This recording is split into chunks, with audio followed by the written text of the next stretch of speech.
ये सारे उद्योगपति, सारे नेता और अभिनेता और ये ब्यूरोक्रेट्स, ये धार्मिक आयोजनों में जाना ही बंद कर देंगे अगर आप उनके लिए वीआईपी दर्शन बंद करा दो।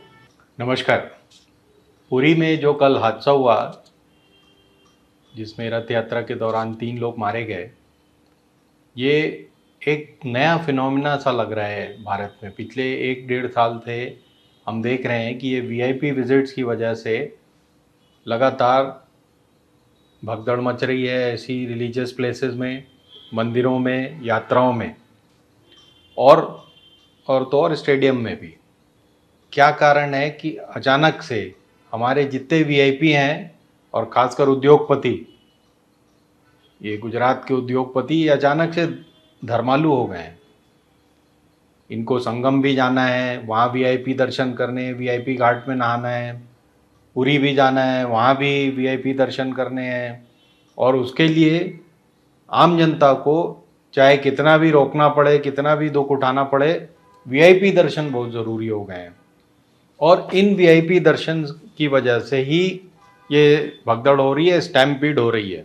रात को जो परिस्थिति घटी, जो रास्ते से लोग एग्जिट कर रहे थे, जेन्युइन आदमी जिस रास्ते जा रहे थे उस रास्ते से को बंद कर दिया था क्योंकि अदानी साहब आए थे। तो ये जो हमारे उद्योगपति हैं, नए नए पैसे से बलबला रहे हैं, इन्हें अपने पाप धोने के लिए दूसरे दिनों को चुनना पड़ेगा। चाहे ये त्र्यंबकेश्वर जाएं, चाहे पुरी जाएं, चाहे इलाहाबाद जाएं, चाहे बालाजी जाएं, जहाँ भी जाना जाएं, लेकिन ऐसे दिनों पर जाएं जब भीड़ कम होती है। भगवान तो वही है, दिन का कोई पुण्य नहीं होता, ऐसा मेरा मानना है। दिन का पुण्य मानने दीजिए, जो हजारों लाखों श्रद्धालु जाते हैं उन्हें मानने दीजिए और उनके लिए व्यवस्था की जाती है, लेकिन उन्हीं दिनों पर वीआईपी व्यवस्था बंद कर देनी चाहिए। अब दूसरा एक रिकॉर्ड सुनिए। पिछले 25 सालों में, इन 25 सालों में 15-16 साल भाजपा गवर्नमेंट रही है। इस दौरान कम से कम 50,000 लोगों की भगदड़ में मौत हुई है, यात्रा में मौत हुई है, स्टेशन पर, भारतीय मंदिरों में, स्टेडियम में और ऐसी जगहों पर वहाँ 50,000 से ज़्यादा लोग अपनी जान गंवा चुके हैं और 1 लाख से ज़्यादा लोग इंजर्ड हो चुके हैं।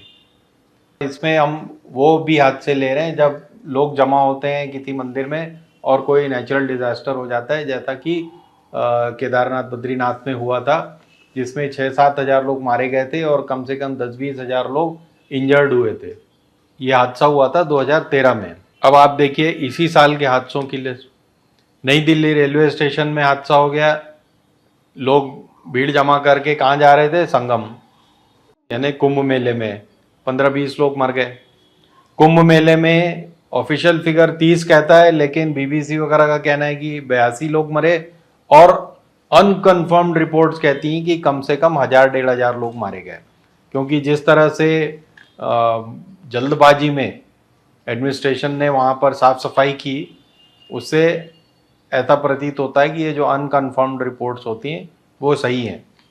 अब ये पूरी लिस्ट आप देखें, ये कम से कम 80% हादसे मंदिरों में होते हैं या यात्राओं में, जैसे अमरनाथ यात्रा है, ये पुरी की रथ यात्रा है या कांवड़ यात्रा है, ऐसी यात्राओं में होते हैं।